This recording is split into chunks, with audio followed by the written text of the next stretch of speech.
F hub వారి పియాన్ ద ఫ్లీ గచ్చిబౌలిలో డిసెంబర్ 15న రాహుల్ సిప్లిగంచే Oscar range live concert. For booking contact. నమస్తే, welcome to Suman TV. Nizamabad జిల్లాలో గంజాయి ఏరులై పారుతా ఉంది. నిజామాబాద్ రైల్వే స్టేషన్ పరిధిలోకి అయితే మనం రావడం జరిగింది. గత కొన్ని రోజులుగా అనుమానాస్పదమైనటువంటి హత్యలు అయితే మనకి నిజామాబాద్ జిల్లాలో కలకలం రేపుతా ఉన్నాయి. అదేవిధంగా ఇవన్నీ హత్యలు ఎట్లా జరుగుతున్నాయి అంటే మాత్రం డెఫినెట్లీ మత్తు పదార్థాలకు బానిసైన వాళ్ళే ఇట్లాంటి పనులకైతే ఒడిగడుతున్నారు, ఇట్లాంటి పనులకైతే వాళ్ళు పాల్పడుతున్నారు అనేది మనకు తెలుసా ఉంది. సో నిజామాబాద్లో నిన్న ఒక ఇన్సిడెంట్ అయితే జరిగింది. నిజామాబాద్ రైల్వే స్టేషన్ ప్రామిసెస్లోని ఒక వ్యక్తి దగ్గర దాదాపు 15 నుంచి 20 గ్రాముల గంజాయి అనేది స్వాధీనం చేసుకున్న సిచ్యువేషన్ అయితే ఉంది.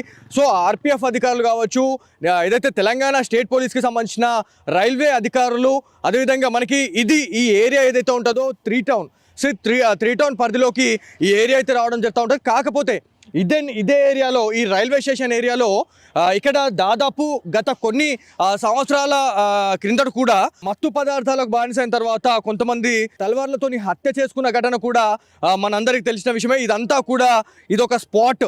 సో ఎవరైతే ఇక్కడ కనిపిస్తూ ఉన్న వాళ్ళు ఎవరైతే ఉంటారో అందరూ కూడా అంతర్రాష్ట్రాల నుంచి లేకపోతే వేరే వేరే జిల్లాల నుంచి వచ్చి ఇక్కడ భిక్షాటన చేసుకొని ఎవరైతే అమాయక ప్రజలు ఎవరైతే ఉంటారో వాళ్ళని మాత్రం టార్గెట్ చేసి వాళ్ళని చంపడమా లేకపోతే వాళ్ళ దగ్గర నుంచి దౌర్జన్యంగా డబ్బును తీసుకోవడమా అనేది కూడా వాళ్ళు చేస్తూ ఉన్నారు. కాకపోతే మనం కూడా ఇక్కడికి వచ్చిన తర్వాత మనం రిపోర్టింగ్ చేసే టైంలో మనము మ్యాక్స్ ఈ ఏరియాని ఎందుకు టార్గెట్ చేయడం జరిగిందంటే ఇదే ఏరియాలో మనకి గంజాయి అనేది ఏరులై పారుతూ ఉంది. నేను మళ్ళీ చెప్తున్నా, ఐ రిపీట్ అగైన్, గంజాయి అనేది వాళ్ళ రాజ్యం వెళ్తూ ఉంది రైల్వే స్టేషన్ ప్రామిసెస్లో. సో ఇక్కడ ఒక అదునుగా అయిపోయింది. అంటే అంతర్రాష్ట్రాల నుంచి మనకి ట్రైన్స్ వస్తూ ఉంటాయి. ట్రైన్స్ వచ్చిన వాళ్ళు అక్కడ చెట్టు కనబడుతుంది చూడు ఒకసారి, ఆ చెట్టు దగ్గర కావచ్చు, లేకపోతే ఇక్కడ రైల్వేకి సంబంధించిన పక్కన ఒకటి గ్రౌండ్ ఉంటుంది. ఆ గ్రౌండ్లో కూడా చాలామంది అక్కడ కూర్చొని వాళ్ళు అక్కడ గంజాయి కొట్టే పరిస్థితి ఉంటుంది. కాకపోతే ఇదంతా కూడా 3 టౌన్ ప్రామిసెస్లో వస్తుంది. మరి అక్కడ అధికారులు మరి ఎందుకు నిమ్మకు నీరెత్తినట్టు వ్యవహరిస్తున్నారు అనేది చాలా పెద్ద బిగ్ క్వశ్చన్ మార్క్ ఉంది. ఇదంతా కూడా మళ్ళీ నేను చెప్తా ఉన్నా 3 టౌన్ ఏరియాకి వస్తుంది. సో ఇక్కడ దాదాపుగా ఎవరిని అడిగినా కూడా స్టేషన్కి వచ్చే వాళ్ళు అసలు ఈ రూట్ని ప్రిఫర్ చేయాలంటే ఇలా గజగజ అంటున్నారండి. ఎందుకు అంటున్నానంటే ఇక్కడికి వచ్చిన తర్వాత మనము రిపోర్టింగ్ చేస్తున్న టైంలో నేను ఇక్కడ ఉన్నానండి, నేను ఇక్కడ ఉన్నా ఎగ్జాక్ట్లీ, మన కెమెరామ్యాన్ ఇక్కడ ఉండే. సో ఇక్కడ మనం రిపోర్టింగ్ చేసే టైంలోనే మనము గంజాయి గురించి మనం రావడం జరిగింది. గంజాయిని ఎలా అరికట్టుతున్నారు అధికారులు, మరి ఏమైనా చర్యలు తీసుకుంటున్నారా లేదా అనే దానిపైన మనం రావడం జరిగింది. ఇక్కడికి వచ్చిన తర్వాత మనం రిపోర్టింగ్ చేసే టైంలో నా కళ్ళకు ఒక ఇన్సిడెంట్ అయితే కనబడ్డది. నేను ఈ నుంచి ఒక 10-20 అడుగుల దూరంలోనే ఇక్కడ ఒక ఇన్సిడెంట్ జరిగింది. ఇక్కడ ఏమైందంటే లైవ్లో మీకు అన్ని విజువల్స్ కూడా సుమన్ టీవీ ఎక్స్క్లూజివ్గా మీకు అందిస్తుంది. ఇక్కడ మన కెమెరామ్యాన్ నేను రిపోర్టింగ్ చేసే టైంలోనే ఒక వ్యక్తి కామారెడ్డి నుంచి వచ్చిన క్యాండిడేట్లు దాదాపు ఒక 8 నుంచి 10 మంది వచ్చిర్రు. ఇది అసలు ఈ ప్రామిసెస్లో ఉండడానికి ఎవరికి అథారిటీ లేదండి. కాకపోతే వాళ్ళు ఇక్కడ తిష్టేసి ఉన్నారు. యాక్చువల్లీ ఏం జరిగింది అని చెప్పేసి మీరు అనుకుంటుండొచ్చు. ఇక్కడ వాళ్ళ తల్లి కూర్చుంది. అక్కడ నుంచి ఒక క్యాండిడేట్ వచ్చిండు, కత్తి తీసుకొని ఇక్కడ అమ్మ దగ్గర కూర్చొని వాళ్ళ అమ్మనా లేకపోతే ఎవరో అని తెలియదు కానీ కత్తి తీసుకొని అట్లా పొడవడానికి లేకపోతే వాళ్ళతో ఆమెకు బెదిరిస్తూ ఉన్నాడు. కత్తి తీసుకొని బెదిరించే టైంలో నేను అలర్ట్ అయినాను. అసలు ఏంటి ఎవరు అంటే నా ప్లేస్లో ఎవరున్నా కూడా ఒక మానవతా దృక్పథంతో అరే ఏంటి అని చెప్పేసి మనం ఆపుతాం ఆబ్వియస్లీ. సో మనం ఆపే టైంలోనే వాడు ఆ కత్తి తీసుకొని వాళ్ళ అమ్మ పైన వాడు కత్తి రువ్వుతూ ఉన్నాడంటే మన పరిస్థితి ఏంటి?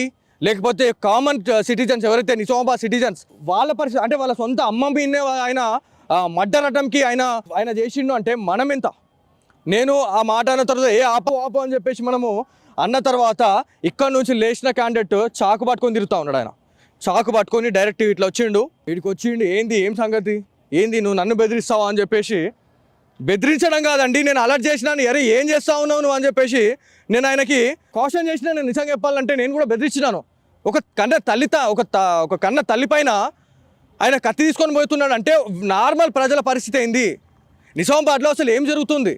అసలు ఎక్కడి నుంచి వస్తూ ఉన్నారు? వీళ్ళకి అసలు పర్మిషన్ ఎట్లా ఇస్తూ ఉన్నారు? దీంట్లో అసలు ఉండడానికి ఎవరు పర్మిషన్ ఇచ్చారు? సో ఇక్కడ ఒక బోర్డు ఉందండి. సో ఈ బోర్డు గురించి మనం మాట్లాడుకోవాలి. అసలు ఇది రైల్వేకి సంబంధించిన షెల్టర్ ఇది నిజంగా చెప్పాలంటే. సో ఇక్కడ south central railway track mechanic staff rest room అని చెప్పేసి మనకి ఇక్కడ ఉంది. సో వీళ్ళంతా కూడా ఎవరైతే కామారెడ్డి నుంచి వచ్చిన వాళ్ళే ఉన్నారు, వీళ్ళు దౌర్జన్యంగా మన పైన అయితే చాలా వరకు కూడా రూడ్గా బిహేవ్ చేస్తూ ఉన్నారు. ఇదంతా కూడా ఏం జరుగుతూ ఉంది, నిజామాబాద్లో ఏం జరుగుతుందండి? కత్తులు పట్టుకొని తిరుగుతూ ఉన్నారు. వాళ్ళు ఎందుకు వచ్చిర్రు మరి ఏంది అనేది తెలుస్తలేదు. ఒక పక్కన నిజామాబాద్లో దొంగతనాలతో వాళ్ళు చాలా మంది భయపడతా ఉన్నారండి. దొంగతనాలు ఎట్లా జరుగుతూ ఉన్నాయి అంటే ఇట్లాంటి వాళ్ళు చేయడం వల్లే దొంగతనాలు జరుగుతూ ఉన్నాయని చెప్పేసి చాలా మంది చెప్తా ఉన్నారు. వీళ్ళకి ఒక షెల్టర్ అయిపోయింది ఇది, ఇక్కడ ఉంటా ఉన్నారు. మరి వీళ్ళు అసలు ఏం చేసా పనేం చేసుకుంటున్నారు? మరి అలా పొట్టకు అసలు తిండి బట్ట అనేది ఎట్లా వస్తుంది అనేది ఒక పెద్ద క్వశ్చన్ మార్క్ ఉంది. సో ఆ క్యాండిడేట్ ఎవరైతే ఉన్నారో కత్తి పట్టుకొని మనం మీదకి వచ్చిండు. మనం ధైర్యంగా ఉన్నాం కాబట్టి సరిపోయింది. ఒకవేళ మనం వెనకాడి వేసి ఉంటే డెఫినెట్లీ మన పైన కత్తి వేటు పడేది. ఇలా మనం ధైర్యంగా ఉన్నాం కాబట్టి వాళ్ళ సరిపోయింది, మనం గట్టిగా మాట్లాడుతున్నాం కాబట్టి సరిపోయింది. ఒకవేళ నిజంగా చెప్పాలంటే నార్మల్ పర్సన్ కానీ లేకపోతే ఆ కత్తిని చూసిన తర్వాత ఎవరైనా వెనకకి వెళ్ళాల్సిందే. మనం వెనకకి వెళ్ళలేం కాబట్టి మనం మీద ఇలా ఇంత సేఫ్గా మనం ఇలా రిపోర్టింగ్ చేస్తున్నామంటే మనని మనం కాపాడుకున్నాం ఇవాళ. సో ఎంతటి బాధ వచ్చినా, ఎంతటి భయం ఉన్నా కూడా, ఒక 10 మంది వచ్చినా కూడా డెఫినెట్లీ నేను చెప్తున్నాను, వెనకాడి వేసిర్రా కథమే.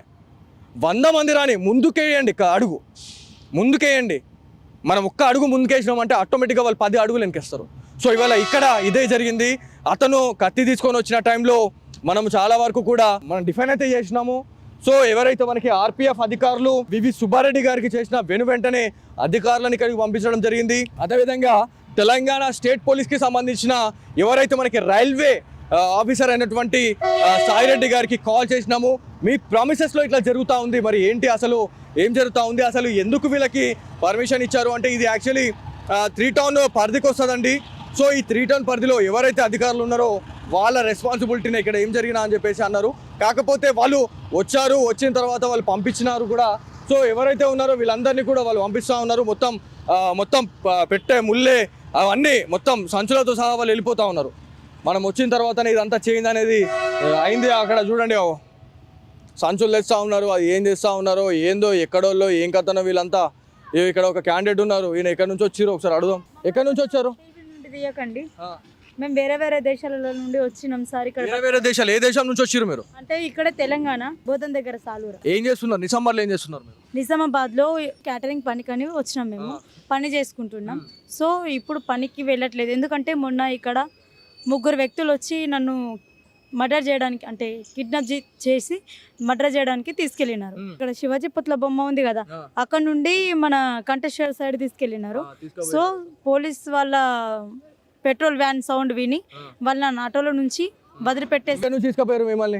ఇదే ప్లేస్ నుండి ఎట్లా తీసుకుపోయారు? ఆటోలో ఎత్తుకొనే వెళ్ళిపోయినారు వాళ్ళు. డైరెక్ట్ ఉన్నా ఇంతమంది పబ్లిక్ లో నన్ను తీసుకొని వాళ్ళు వెళ్ళిపోయినారు. నేను ఎంత అరుస్తున్నా గానీ ఏ ఒక్కరు కూడా నాకు అడ్డం రాలేదు. సో పోలీస్ వాళ్ళు ఉండడం వలన నేను ఇప్పుడు బతికి బయటకు వచ్చినాను. ఇవన్నీ ఏంది అసలు? చేతులకి ఇవన్నీ ఘాట్లేంది, ఈ కోసుకొనుడు ఏమైంది, ఇది కథ ఏంది అంతా? మీ ఫ్యామిలీలో మొత్తం ఇంతేనా, లేకపోతే అందరు కోసుకునుడు సంపుకునుడు అదే ఉంటుందా మీ దాంట్లో? లేదు సార్, అది చిన్న గొడవ. ఎవరైనా మా పైనకు వచ్చిన క్యాండిడేట్ పేరు ఏం పేరు? ఆయన పేరు డప్పు పోషెట్టి. డప్పు పోషెట్టి సంపుతాడా లేకపోతే సంపించుకుంటాడా వేరే వాళ్ళతోనే? ఏమో, ఇదివరకు నాకు తెలీదు. అతను ఇప్పటివరకు నార్మల్ గా తాగేసి నేను ఇట్లా ఎవరిచ్చారు ఇక్కడ పర్మిషన్? ఎవరిచ్చారు మీకు ఇక్కడ ఉండాలి అని చెప్పేసి? 3 టౌన్ ఎస్ఐ మహేష్ ఆ సారు ఏమని చెప్పారు అంటే ఇక్కడ మీరు ఉండండి మీకు అని చెప్పేసి అన్నారా? ఇప్పుడు నాకు కేసు అయింది కదా సార్, ఇప్పుడు నాకు కేసు అయినందుకు సార్ ఏమన్నారంటే 2 టౌన్ సిఐ సారు, మళ్ళీ 3 టౌన్ ఎస్ఐ సారు, మళ్ళీ ఇక్కడ రాజమణి మేడం ఒకటి, 2 టౌన్ కానిస్టేబుల్ మేడం, మళ్ళీ కవిత మేడం కానిస్టేబుల్ మేడం, వీళ్ళు మళ్ళీ ఈరోజు వస్తా అన్నారు. ఈరోజు వచ్చి స్టేట్మెంట్ ఏమో తీసుకుంటా అని చెప్పినారు. ఈరోజు ఆ స్టేట్మెంట్ తీసుకున్న తర్వాత మరి వాళ్ళు ఇక్కడ నుంచి వెళ్ళిపోమంటే ఏం చేస్తారు అసలు? మీరు పని ఏం చేస్తారు? మీరు ఎంతమంది వచ్చారు మొత్తం? మీరు యాక్చువల్లీ అతనేమో విజయవాడ.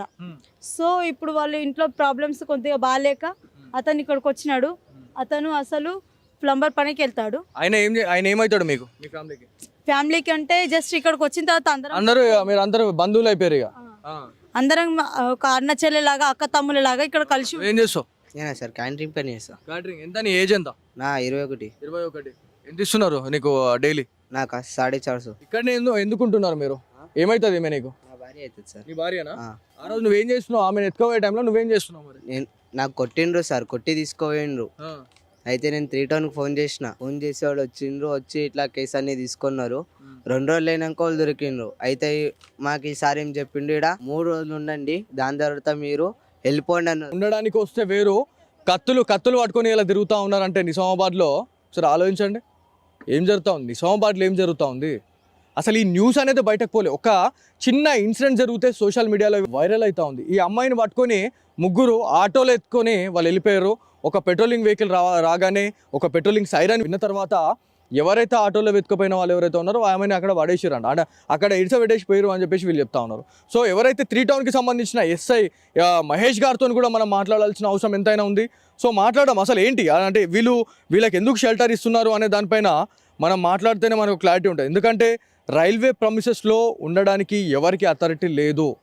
నేను మళ్ళీ చెప్తున్నాను, మనము కూడా ఇక్కడ రిపోర్టింగ్ చేస్తున్నామంటే వాళ్ళ పర్మిషన్ తీసుకున్న తర్వాతనే మేము ఇక్కడికి వచ్చినాం. నిజంగా చెప్పానంటే రైల్వే స్టేషన్కి వచ్చినామంటే ప్లాట్ఫామ్ టికెట్ అనేది కూడా ఉంటుంది. అది లేకున్నా కూడా మనకు పైన చట్టరీత్యా చర్యలు తీసుకునే అవకాశం ఉంటుంది. కాకపోతే వీటన్నిటిని కూడా తుంగల తొక్కేసి వీళ్ళు ఎలా ఇక్కడ ఉంటున్నారు అంటే వీళ్ళు ఎక్కడెక్కడి నుంచో వచ్చిన వాళ్ళండి. మరి వీళ్ళు ఏం చేస్తూ ఉన్నారు ఏంది అనేది ఇక వాళ్ళకి గెలవాలా. సో ఇదంతా కూడా ఏంటి అసలు ఏం జరుగుతూ ఉంది అని చెప్పేసి మనం ఇక్కడికి రావడం జరిగింది. ఇక్కడ కొన్ని ఏరియాలలో ఇక్కడ ఇదే లైన్లో మీరు ఒక్కసారి చూడొచ్చు. నేను మళ్ళీ చెప్తాను, ఇక్కడ కొన్ని ఏరియాస్ ఉన్నాయి. ఈ నుంచి ఇక్కడ హనుమాన్ టెంపుల్ ఉంటుంది. ఈ హనుమాన్ టెంపుల్ నుంచి స్టార్ట్ అయిన తర్వాత ఇక్కడ చెట్టు ఉందండి. ఈ చెట్టు ఇదొక అడ్డ. గంజాయి ఎవరైతే తీసుకునే వాళ్ళు కావచ్చు లేకపోతే కొనుక్కునే వాళ్ళకి సంబంధించిన ఇదొక అడ్డ. ఇది మనకి చాలా రోజులుగా మనకు చెప్తా ఉన్నారు.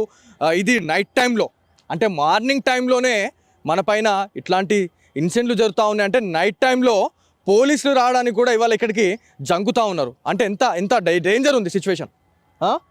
అమ్మ ఇప్పుడు ఇక్కడ గంజాయి అనేది ఎక్కువ కొడతా ఉన్నారు, తిరుగుతూ ఉన్నారు, కత్తులు పట్టుకొని తిరుగుతూ ఉన్నారు. నిజమేనా అమ్మాయి? అది నిజమే. ఎప్పటి నుంచి జరుగుతుందా అమ్మాయి? చాలా రోజుల నుంచి. చాలా రోజులుగా పోలీస్ అధికారులు ఏం చేస్తా ఉన్నారు? ఏం చేయట్లేదు, చూస్తున్నారు, వెళ్ళిపోతున్నారు. రావట్లేదు. ఇక్కడ గంజాయి అనేది ఎక్కడ అమ్ముతా ఉన్నారు అంటే మీకేమైనా ఐడియా ఉందా? అది మనకు ఐడియా లేదు. కాకపోతే ఇక్కడ తిరుగుతారు, కొట్టడము, గంజాయి కొట్టడము, తిరగడము, చంపుకోవడము ఇది. అవి అయితే మామూలే, ఎవరు పట్టించుకునే వాళ్ళు లేరు. బయట పోలీసులు కానీ దీనిలో పట్టించుకునే వాళ్ళు. కానీ ఈ గ్రౌండ్ లో మరీ ఘోరం, ఇంకా ఘోరం అంటే చెప్పలేం. చీకటి అయిపోతుంది, ఏదైనా గొడవ అవుతుంది ఇక్కడ. అంటే ఇది ఎప్పుడన్నా ఒకసారా లేకపోతే డైలీ ఇదే తతంగమా, ఇదే పంచాయతీ ఉంటుంది? పోలీసు వాళ్ళు కూడా రావట్లేదు. ఇంతకుముందు వచ్చేవాళ్ళు, ఇప్పుడు రావట్లేదు. ఒక ట్రిప్ వేస్తుంటారు, రావట్లేదు, ఇప్పుడు వస్తలేరు. అంటే ఇదంతా ఒక పంచాయతీ అమ్మా ఇది. అంటే డైలీ రావడం ఇట్లా ఎవరన్నా పోవాలన్నా రావాలన్నా కూడా భయమే. పిల్లలు కానీ మీరు చెప్పండి. ఆడపిల్లలు మగపిల్లలు గంజాయి తాగేవాళ్ళు ఇక్కడ బాగా ఎక్కువ అయిపోయింది. గ్రౌండ్ లో ఎవరెవరు వస్తారు? ఆడపిల్లలు కూడా వస్తారా? ఆడపిల్ల మగపిల్లలు, కాలేజీ పిల్లలు, ఆడపిల్లలు ఎక్కువ. చూడండి ఎంత దారుణం. చూడండి నిజామాబాద్ లో అసలు ఏం జరుగుతూ ఉంది. తల్లిదండ్రులు ఖచ్చితంగా ఈ వీడియో చూసిన వాళ్ళు ఎవరైతే ఉంటారో ఫ్రెండ్స్ అండ్ ఫ్యామిలీ మెంబర్స్కి షేర్ చేయండి. ఎవరైతే మన స్టూడెంట్స్ ఎవరైతే ఉన్నారో అబ్బాయిలు అమ్మాయిలు బైక్ల మీద వచ్చేసి ఇక్కడ స్పెండ్ చేసేసి పోతూ ఉన్నారు, ఇక్కడ గంజాయి కొడతా ఉన్నారు. అంటే నిజామాబాద్లో ఏం జరుగుతుందండి అసలు? తెలంగాణలో ఏం జరుగుతుంది అసలు? ఎక్కడెక్కడి నుంచి వస్తున్నారు, ఎక్కడెక్కడి నుంచి వచ్చి గంజాయి ఇక్కడ ఏరులై పారిస్తూ ఉన్నారు. గంజాయి రహిత సమాజం గంజాయి రహిత సమాజాన్ని మనము చేద్దామని చెప్పేసి చాలా వరకు పోలీస్ డిపార్ట్మెంట్లో చేస్తూ ఉన్నారు. కాకపోతే ఎందుకు అసలు ఏం జరుగుతూ ఉంది? పోలీస్ అధికారులు ఎందుకు యాక్షన్ తీసుకోలేకపోతా ఉన్నారు? ఇదంతా కూడా ఇట్లాంటివి జరుగుతూ ఉన్నాయి. మరి పోలీస్ అధికారులు మీరు ఎప్పుడైనా డైల్ 100 కాల్ చేశారు గొడవలు అయినప్పుడు? లేదండి, అట్లాంటి వచ్చారు సార్, రావట్లేదు. పోలీసు వాళ్ళు కూడా అసలు రావట్లేదు. ఇక్కడ ఏదో ఈ కళ్ళు కోటలు తాగే వాళ్ళు కొట్లాట అయింది అని బయట పోలీసు వాళ్ళు వచ్చారు. 3 టౌన్లో వచ్చారు, మా ఆర్పీ పోలీసు జీరపల్లి వచ్చారు. వాళ్ళు ఏదో కొద్దిగా వార్నింగ్ ఇచ్చారు, వెళ్ళిపోయారు, అంతే మామూలే. అమ్మ ఇక్కడ మీరు పోలీస్ స్టేషన్లో పనిచేస్తున్నాను అని చెప్పి చెప్తా ఉన్నారు, మీకు ఎంతో కొంత తెలిసి ఉంటుంది. ఇక్కడ ఎవరికైనా ఉండడానికి పర్మిషన్ ఉంటుందా? లేదు. మరి లేదు అన్నప్పుడు మరి అధికారులు మరి ఏం చేస్తా ఉన్నారు? 3 టౌన్ అధికారులు మరి ఏం చేస్తా ఉన్నారు? పోలీసు వాళ్ళు చూస్తున్నట్టుకు వెళ్తున్నారండి. అది పర్మిషన్ లేదు, ఇక్కడ ఎవరికి లేదు. ఇది రైల్వే క్వార్టర్స్, ఇది గెస్ట్ హౌస్. ఇది ఇంతకు ముందు ఇది ఏంటంటే ఎవరు ఇప్పుడు పట్టించుకోకుండా అర్థమైన వాళ్ళందరూ వచ్చి తాగుడికి అన్నిటికీ కల్లులు కోటర్లు అది అడ్డ అయిపోయింది. ఇది మొత్తానికి అడ్డ అయిపోయింది. మేము ఇట్లా 7 o'clock ఇట్లా వెళ్దామా, భయం అవుతుంది. దానికి ఇట్ల నుంచే వెళ్తాం. ఎప్చారానికి పక్కా ఇది అడ్డ. చూడండి ఇది పరిస్థితి. యాక్చువల్లీ అది గెస్ట్ హౌస్, దాంట్లోనే అందరూ నైట్ పూట 12-1 గంటకు మీరు ఎవరన్నా ఒకళ్ళు చెక్ చేయండి. పోరగాన్లు ఆడపిల్లలు వచ్చేవాళ్ళు, గంజా తాగేవాళ్ళు, కోటలు అన్ని తగ్గేది కదా అడ్డ. అది ఉండట్లేరు. అదే అడ్డ పక్క అయితే అడ్డ అది రైల్వే గెస్ట్ హౌస్. ఇంతకుముందు మా టీసీ సార్లు అందరూ వచ్చి ఇక్కడే ఉండేవాళ్ళు. ఇప్పుడు అది పాత పడిపోయింది. మా వాళ్ళు ఎవరు రావట్లే ఇక్కడికి. మేమేదో పని చేసుకున్నాం, మేము వెళ్ళిపోతున్నాం, అంతవరకే మనకి. సో ఇదండి మొత్తానికి నిజామాబాద్లో గంజాయి మత్తులో వాళ్ళు ఏం చేస్తూ ఉన్నారు అనేది కూడా మనకు అంతు చిక్కని పరిస్థితి ఉంది. మనము ఒకళ్ళని బెదిరిస్తే వాళ్ళు మన మీదకే కత్తులు తీసుకొని వచ్చారు. వచ్చిన తర్వాత మేము కూడా ఒకసారిగా అసలు ఏం అర్థం కాలేదు. మేము ఒకసారి బ్లైండ్ అయిపోయినాం. కత్తి తీసుకొని మా మీదకి వచ్చేసారండి. రిపోర్టింగ్ చేసే టైంలో వాళ్ళ తల్లిని ఆయన పొడిచే టైంలో నేను ఆపినా. వాడు లేచి మా మీదకి వచ్చేసిండు డైరెక్ట్. అసలు పోలీస్ అధికారులు మరి దీనిపైన ఎలాంటి స్పందిస్తారు, ఎలాంటి చర్యలు తీసుకుంటారు అనేది అయితే కంపల్సరీ. సో ఇదొక అడ్డా. అండ్ దీని తర్వాత ఇక్కడ ఒక గ్రౌండ్ ఉంది. ఇది కూడా ఒక చాలా పెద్ద ఏరియాగా చెప్పుకుంటూ ఉంటాము. ఎవరైతే తాగుబోతులకు అదేవిధంగా మత్తు పదార్థాలకు బానిసైన వాళ్ళు ఎవరైతే ఉన్నారో వాళ్ళందరికీ కూడా ఇది ఒక అడ్డాగా మనకి చెప్తా ఉన్నారు. ఈ ప్లేస్ ఏదైతే ఉందో ఇది రైల్వేకి సంబంధించిన ఒక గెస్ట్ హౌస్. ఇది రెస్ట్ రూమ్ అని చెప్పుకోవాలి. ఇక్కడ రాత్రి అయితే చాలు వ్యభిచారం రాజ్యం వెళ్తూ ఉంది. రైల్వే ప్రెమిసెస్లో వ్యభిచారం రాజ్యం వెళ్తుందంటే ఒక్కసారి ఆలోచించండి. చుట్టుపక్కల ప్రదేశాల్లో, మారుమూల ప్రదేశాల్లో అసలు పరిస్థితి ఏంటి? ఖచ్చితంగా గంజాయి రహిత సమాజాన్ని అయితే నిర్మూలిద్దాము, ఒక సమాజాన్ని అయితే మేల్కొల్పుదామని చెప్పేసి సుమన్ టీవీ వల్ల ఒక సంకల్పం అయితే పెట్టుకోవడం జరిగింది. నిన్న 200 రూపాయలకండి, 200 రూపాయల కోసం ఒక వ్యక్తిని అతి దారుణంగా ఒక ముగ్గురు మైనర్లు మత్తు పదార్థాలకు బానిసాయి ఒక వ్యక్తిని చంపేసిరు అంటే ఒకసారి ఆలోచించండి. దారుణం ఇది అసలు.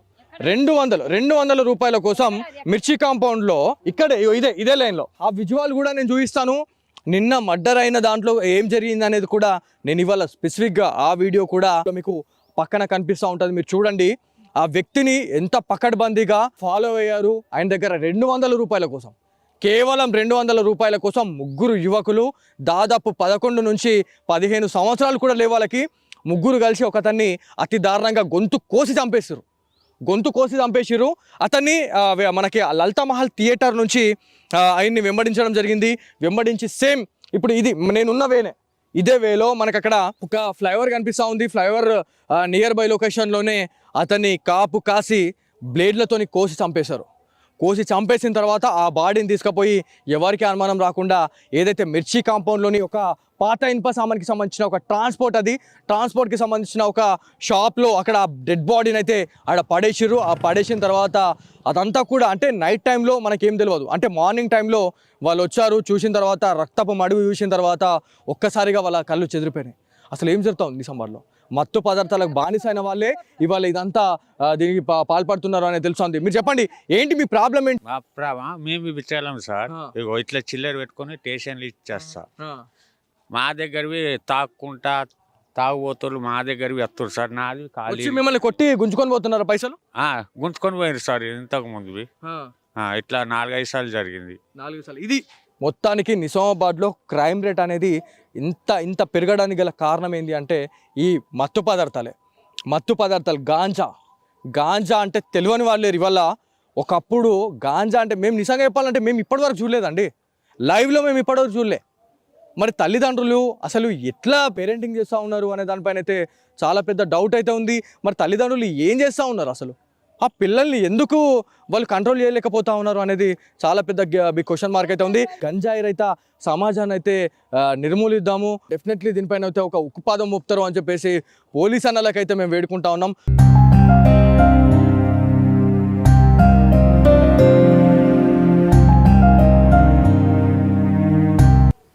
ఎక్కడెక్కడ వాళ్ళందరూ వచ్చి కూడా దీని మూలన కారణం, దీన్ని ఎల్లగొడితే ఈ గ్రౌండ్లోకి ఎవరు రారు, అది కారణం. నేను మా సార్కి చెప్పాను, మా ఎస్ఐ గారు ప్రవీణ్ గారికి చెప్పాను, జీఆర్పీకి సార్కి ఎస్ఐ చెప్పాను, మా సార్ అందరికి చెప్పాను. సార్ ముందు మీరు సెల్ ఫోన్లు దొంగతనం చేస్తారు ఇక్కడ నైట్ పూట. వీళ్ళంతా సెల్ ఫోన్ బ్యాచ్, గోల్డ్ ఎవరైతే బంగారు గొలుసులు తీసుకొని వెళ్ళిపోయేవాళ్ళు. సాక్షి నేను చెప్పమని చెప్తాను. మా జీఆర్పీకి మా ప్రవీణ్ సార్ ఎస్ఐ గారు ఆయనకు కూడా చెప్పారు. ఓ రోజు ఈ సార్ కూడా ఇక్కడ నాతో గొడవ పట్టి ఈయన కూడా తిట్టాడు. మేము ఇక్కడికి రావడం జరిగింది గంజాయి గురించి, అంటే ఎక్కడెక్కడ ఉండే అవకాశం ఉంటుంది, అంటే ఎక్కువ తాగుతున్నారు, ఎక్కడ ఉంది అనేది ఏమన్నా చెప్పండి. అదొకటి ఇంకా ముందుకు పోతే అటు ఇంకోటి ఉందని చెప్తారు. మేమైతే చూస్తాం ఇక్కడ తిరుగుతూ ఉంటారు. అంటే ఇప్పుడు అధికారులు ఏం చేస్తూ ఉన్నారు, ఇంత జరుగుతూ ఉంది, ఇంత దౌర్జన్యంగా వాళ్ళు తాగుతూ ఉన్నారు, కొట్టుకోవడానికి వస్తున్నారు, కత్తులు పట్టుకొని తిరుగుతూ ఉన్నారు ఇవాళ. సో ఏంటి అసలు ఏం జరుగుతా ఉంది నిజామాబాద్లో ఏం జరుగుతుంది? డే టైంలో అయితే ఎక్కువ యాక్టివిటీస్ ఉండవు ఇవి.